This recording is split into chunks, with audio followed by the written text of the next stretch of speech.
శంకర్, ఒకవైపు 4 రోజులు మాత్రమే ఇంకా ఆంధ్రప్రదేశ్లో అసెంబ్లీ ఎన్నికలకు సంబంధించి సమయం ఉంది. ఈ నేపథ్యంలో పెద్ద ఎత్తున ప్రచారంలో అందరూ మునిగిపోయారని చెప్పొచ్చు. ఇప్పటికే ఒకవైపు చంద్రబాబు పర్యటిస్తూ ఉన్నారు, జనసేన అధినేత పవన్ కళ్యాణ్ పర్యటిస్తున్నారు. మరొకవైపు ప్రధాని మోదీ నిన్న ఏపీలో పర్యటించారు. అన్నమయ్య జిల్లాలో నిర్వహించిన బహిరంగ సభలో మాట్లాడుతూ ఏపీలో రౌడీజం నడుస్తూ ఉంది, మాఫియా రాజ్యం నడుస్తూ ఉంది, వైసీపీ ఇంటికి పోయే రోజులు దగ్గరికి వచ్చాయి, ఖచ్చితంగా ఎన్డీఏ కూటమి అధికారంలోకి రాబోతుందంటూ ప్రకటన చేశారు కదా. రైట్, దానికి సంబంధించి చూస్తే రాష్ట్రంలో ప్రస్తుతం ప్రజారాజ్యం నడవడం లేదు, మాఫియా రాజ్యం నడుస్తుందని ప్రధాని మోదీ మండిపడ్డారు. వైసీపీకి కౌంట్ డౌన్ మొదలైందని ప్రకటించారు. ఇసుక మాఫియా వల్లే అన్నమయ్య ప్రాజెక్టు కొట్టుకుపోయిందని, 39 మంది చనిపోయారని, 26 గ్రామాలు దెబ్బతిన్నాయని, ఇది విని ఆందోళన చెందానని తెలిపారు. రాష్ట్రంలో మంత్రులు రౌడీ గూండాయిజం చేస్తున్నారని, మాఫియాకు ప్రభుత్వం మద్దతుందని, మాఫియాకు ఎన్డీఏ సర్కార్ గట్టిగా బుద్ధి చెబుతుందని స్పష్టం చేశారు. కూటమి అభ్యర్థులకు మద్దతుగా అన్నమయ్య జిల్లా కలికిరిలో నిర్వహించిన భారీ బహిరంగ సభలో ప్రధాని ప్రసంగించారు. తన ప్రసంగాన్ని తన ఆంధ్ర కుటుంబ సభ్యులకు నమస్కారం అంటూ మొదలుపెట్టారు. తర్వాత మధ్యలో కూడా ఆంధ్రప్రదేశ్ వికాసం, మోదీ లక్ష్యం, ఆంధ్రప్రదేశ్ లో కూడా డబుల్ ఇంజిన్ సర్కార్ రావాలి అంటూ తెలుగులో మాట్లాడారు. అనంతరం జగన్ ప్రభుత్వంపై నిప్పులు చెరిగారు.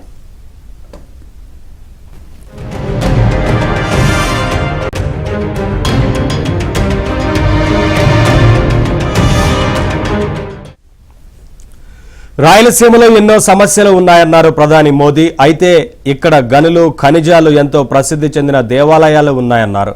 కష్టపడి పనిచేసే రైతులు ఉన్నారని, ప్రతిభావంతులైన యువతి యువకులు ఉన్నారని కొనియాడారు. పర్యాటక రంగానికి కూడా ఎంతో అవకాశం ఉందన్నారు. రాయలసీమ ప్రజల ఆశీర్వాదం కోసం వచ్చా, జనం ఎందరికో ముఖ్యమంత్రులుగా అవకాశం ఇచ్చారన్నారు. అయితే వాళ్ళు ఆ మేరకు అభివృద్ధి చేయలేదన్నారు. సాగునీటి సౌకర్యాలు లేవని తెలిపారు. పరిశ్రమలు లేవని, రైతులు తీవ్ర ఆందోళనలో ఉన్నారని అన్నారు. ఉద్యోగాల కోసం ఇక్కడి వాళ్ళు వేరే ప్రాంతాలకు వలస వెళ్తున్నారన్నారు. ఈ పరిస్థితి మార్చేందుకు ఆంధ్రలో కూడా డబుల్ ఇంజిన్ సర్కారు రావాలి అని స్పష్టం చేశారు.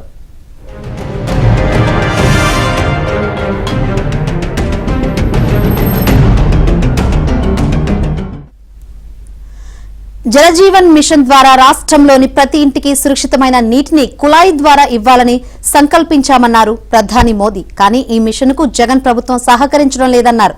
దేశవ్యాప్తంగా పరిశ్రమల కారిడార్లు ఏర్పాటు చేస్తున్నామని వెల్లడించారు. ఆంధ్రాలో నంద్యాల, ఎర్రగుంట్ల, కడప టు బెంగళూరు రైలు మార్గం పనులు చేపడతామన్నారు.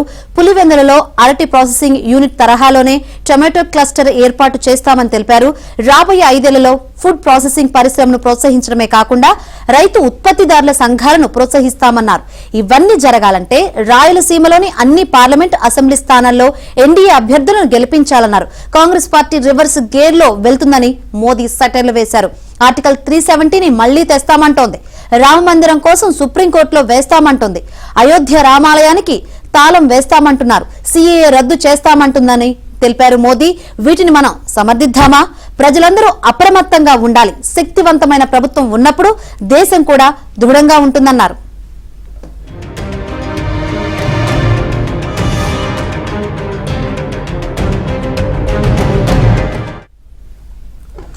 మోదీ పాల్గొన్న కలికిరి సభ పూర్తిగా విజయవంతమైంది. ఆయన ప్రసంగానికి భారీ స్పందన లభించింది. తిరుపతి, చిత్తూరు, అన్నమయ్య జిల్లాల నుంచి వేలాది మంది సభకు తరలివచ్చారు. ప్రధాని సుమారు 27 నిమిషాల పాటు మాట్లాడారు. కార్యక్రమంలో టీడీపీ జాతీయ ప్రధాన కార్యదర్శి లోకేష్, జనసేన రాష్ట్ర నాయకుడు కె నాగేంద్రబాబు, రాజంపేట, కడప, చిత్తూరు, తిరుపతి ఎంపీ అభ్యర్థులు పాల్గొన్నారు.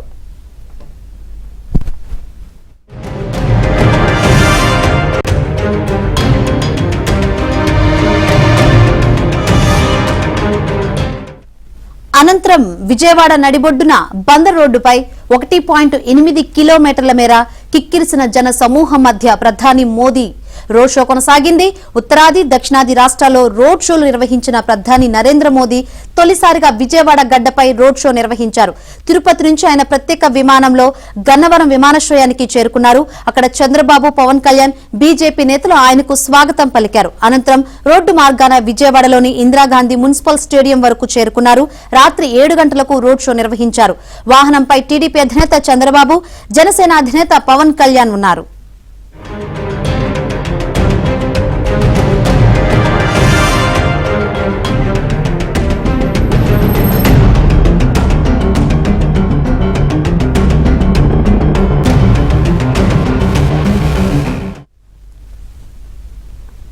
రైట్ నవీన్, ఇంకా ప్రధాని మోదీ మాట్లాడుతూ ఆంధ్రప్రదేశ్ లో మన కూటమి అత్యద్భుత విజయాన్ని నమోదు చేయబోతుంది, కూటమి గెలుపును ఎవరూ ఆపలేరని ప్రధాని మోదీ ప్రకటించారు. బుధవారం విజయవాడ నగరంలో రోడ్ షో ముగిసిన తర్వాత ఆయన 10 నిమిషాల పాటు టీడీపీ అధినేత చంద్రబాబు, జనసేన అధ్యక్షుడు పవన్ కళ్యాణ్ తో సమావేశమయ్యారు. బెంజ్ సర్కిల్ సెంటర్ లో ఒక పక్కన వీఐపీలు కాసేపు కూర్చొని మాట్లాడుకోవడానికి ప్రత్యేకంగా ఒక గుడారాన్ని పోలీసులు ఏర్పాటు చేశారు. అందులోనే బాబు పవన్ తో భేటీ అయ్యారు. రాష్ట్రంలో ఘన విజయాన్ని సాధించబోతున్నారంటూ వారిద్దరిని అభినందించారు.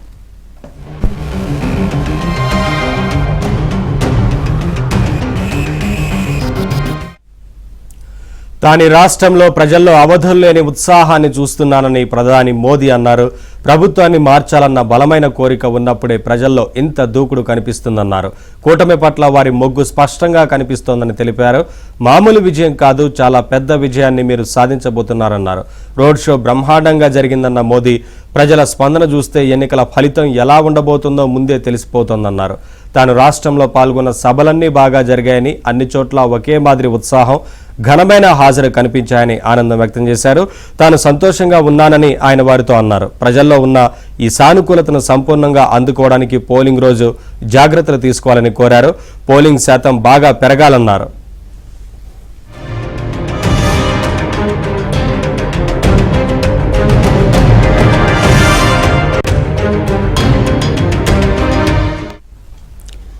ఎండలు చాలా తీవ్రంగా ఉన్నాయన్న ప్రధాని మోదీ, ఈ పరిస్థితుల్లో కూడా పోలింగ్ బాగా జరిపించుకుంటేనే మనం అనుకున్న ఫలితాలు సాధించుకోగలుగుతామని వెల్లడించారు. ఉదయం 7 నుంచి 10 గంటల్లోపు వీలైనంత ఎక్కువ ఓటింగ్ జరిగేలా జాగ్రత్తలు తీసుకోవాలని సూచించారు. ఓటర్లు బయటకు వచ్చి ఓటు వేసేలా మన యంత్రాంగాన్ని కదిలించాలన్నారు. రాలేని వారి కోసం ఏర్పాట్లు చేయండన్నారు. పోలింగ్ బూతుల వద్ద మంచినీళ్లు, కాస్త నీడ ఉండేలా చూడండన్నారు. బయట ప్రాంతాల్లో ఉన్నవారు కూడా తప్పనిసరిగా వచ్చి ఓటు వేసేలా పిలిపిన్నారు. కూటమి కార్యకర్తలు, అభ్యర్థులను ఈ విషయంలో ఇప్పటి నుంచే అప్రమత్తం చేయండని వారికి సూచించారు. ఇవి మంచి సూచనలని, వీటిని అనుసరిస్తామని చంద్రబాబు, పవన్ ఆయనతో చెప్పారు.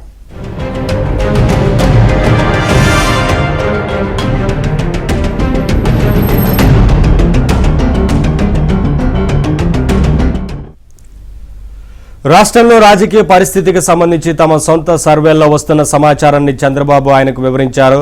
కూటమి అఖండ విజయం సాధించబోతోందని, అధికార పార్టీ అభ్యర్థుల్లో కొందరు ఇప్పటికే కాడి కింద పడేశారని తెలిపారు. కూటమిలోని పార్టీల మధ్య ఓట్ల బదిలీ ఎలా ఉంటుందని మోదీ వారిని ఆరాధీశారు. ఆ ఇబ్బంది ఏమీ లేదని, 100% ఓట్లు కూటమి అభ్యర్థులకు పడతాయని, ఆయా పార్టీల మద్దతుదారులు ఇతరులకు వేసే ఆలోచనలో లేరని పవన్ పేర్కొన్నారు. రోడ్ షో పూర్తయిన తర్వాత బెంజ్ సర్కిల్ వద్ద ఏర్పాటు చేసిన తాత్కాలిక విశ్రాంతి గదిలో మోదీ, చంద్రబాబు, పవన్ కళ్యాణ్ కాసేపు భేటీ అయ్యారు. అనంతరం రోడ్డు మార్గాన విమానాశ్రయానికి వెళ్లారు. మరిన్ని వివరాలు అందించేందుకు మా ఏపీ బ్యూరో చీఫ్ రామారావు సిద్ధంగా ఉన్నారు. రామారావు, నిన్న ప్రధాని మోదీ మాట్లాడుతూ వైసీపీపై నిప్పులు చెరిగిన పరిస్థితులు అయితే కనిపిస్తున్నాయి. మరోవైపు పోలింగ్ సంబంధించి చంద్రబాబుకు, పవన్ కు సజెషన్స్ ఇచ్చిన పరిస్థితి, ఓవరాల్ అప్డేట్స్ ఏంది? రాష్ట్రంలో నిన్న ప్రధాని నరేంద్ర మోదీ రాజంపేట నియోజకవర్గంలోను, అదేవిధంగా విజయవాడలో రోడ్ షోలో కూడా పాల్గొన్నారు. విజయవాడ రోడ్ షో ముగిసిన అనంతరం ఆయన తెలుగుదేశం అధినేత చంద్రబాబు నాయుడు, జనసేన అధినేత పవన్ కళ్యాణ్ తో భేటీ అయ్యారు. అంతకుముందు రాజంపేట దగ్గర సమీపంలో కీలేరులో జరిగిన సభలో కూడా ప్రధాని మోడీ జగన్ ప్రభుత్వంపై విరుచుకుపడ్డారు. రాష్ట్రంలో వైన్ మాఫియా, ల్యాండ్ మాఫియాతో పాటు శాండ్ మాఫియా నడుస్తుందని, శాండ్ మాఫియా కారణంగానే అన్నమయ్య డ్యాం కొట్టుకుపోయిందని, ఈ రాష్ట్రంలో అవినీతి పెంచి పెరిగిపోయింది అని చెప్పి మంత్రులు గ్యాంగులుగా మారి రౌడీజం చేస్తున్నారు అని కూడా పెద్ద ఎత్తున ఆరోపణలు చేశారు. వీళ్ళందరికీ ఎన్డీఏ ప్రభుత్వం రాగానే సరైన ట్రీట్మెంట్ ఉంటుంది అనేది కూడా ప్రధాని మోడీ హెచ్చరించారు. ఆ తర్వాత విజయవాడలో రోడ్ షో బ్రహ్మాండంగా జరగటం, ప్రజలు పెద్ద ఎత్తున పోటెత్తి రావటం, విజయవాడ బందర్ రోడ్డు కిక్కిరిచిపోవడంతో రోడ్ షో అనంతరం బెంజ్ సర్కిల్లో తాత్కాలికంగా ఏర్పాటు చేసిన చిన్న రూమ్ లో ప్రధాని మోడీ, టీడీపీ అధినేత చంద్రబాబు నాయుడు, జనసేన అధినేత పవన్ కళ్యాణ్ భేటీ అయ్యారు. ఈ భేటీలో ఎన్నికల ప్రచారంతో పాటు ర్యాలీలు అద్భుతంగా జరిగాయి అని చెప్పి ప్రధాని నరేంద్ర మోడీ వారి ఊరితో కూడా అన్నట్టు మనకు సమాచారం అందుతుంది. ఈ విజయవాడలో జరిగిన ర్యాలీ ఎంతో ఉత్సాహంగా జరిగిందని, తనకు సంతృప్తి, సంతోషాన్ని ఇచ్చింది అని కూడా నరేంద్ర మోడీ వాళ్ళ ముందు తమ అభిప్రాయాన్ని వ్యక్తం చేశారు. ఎన్డీఏ ప్రభుత్వంపై ప్రజలు ఆశలు, నమ్మకంతో ఉన్నారని, ప్రభుత్వ వ్యతిరేకత ప్రజల్లో స్పష్టంగా కనిపిస్తుందని, మంచి విజయాన్ని కూటమి సాధించబోతుంది అని కూడా చంద్రబాబు, పవన్ తో నరేంద్ర మోడీ చెప్పారు. అదేవిధంగా పోలింగ్ శాతం పెరిగేలాగా చర్యలు తీసుకోవాల్సిన అవసరం ఉంది అని కూడా మోడీ అభిప్రాయపడ్డారు. ప్రాంతంలో తీవ్రమైన ఎండలు ఉన్నాయని, ప్రభావం పోలింగ్ పై పడకుండా చూడాలి అని చెప్పి కూడా ఆయన సూచించారు.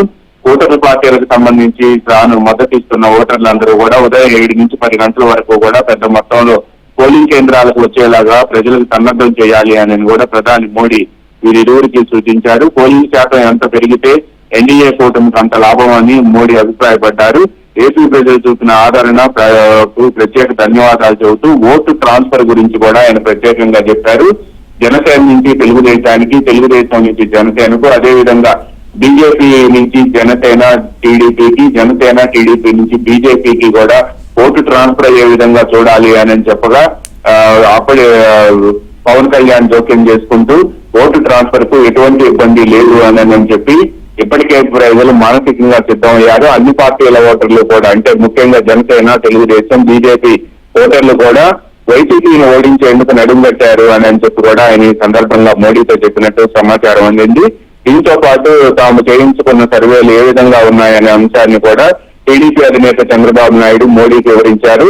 ఈ మొత్తం కాన్వర్సేషన్ దాదాపుగా 15 నిమిషాల పాటు జరిగింది. ఆ తర్వాత ప్రధాని మోడీ తన కాన్వాయ్ గన్నవరం ఎయిర్పోర్ట్ కు వెళ్ళింది. అక్కడి నుంచి ప్రధాని మోడీ ఢిల్లీ బయలుదేరి వెళ్లారు. ఆ తర్వాత కూడా ప్రధాని మోడీ ట్విట్టర్ లో విజయవాడలో జరిగిన రోడ్ షో, అదేవిధంగా ఆంధ్రప్రదేశ్ లో జరిగిన సభలు ప్రజలకు ఎన్డీఏపై ఉన్న నమ్మకాన్ని తెలియజేస్తున్నాయని, ఇది తన జీవితంలో గొప్ప అనుభూతి అని చెప్పి వ్యాఖ్యానించడమే కాకుండా ఆంధ్రప్రదేశ్ ప్రజలు అధికార పార్టీకి వ్యతిరేకంగా ఉన్నారనే విషయం ఈ తన సభలు, రోడ్ షోల ద్వారా స్పష్టమైంది అని చెప్పి ఎన్డీఏకి అపూర్వ విజయం ఆంధ్రప్రదేశ్ లో ప్రజలు అందించబోతున్నారు అని, ప్రజల నమ్మకాన్ని ఒమ్ము చేయకుండా తాము అధికారంలోకి వచ్చిన వెంటనే ఇచ్చిన హామీలన్నీ కూడా నెరవేరుస్తామని ప్రధాని నరేంద్ర మోడీ ట్విట్టర్ లో పేర్కొన్నారు. Shankari. Right, thank you Ramarao.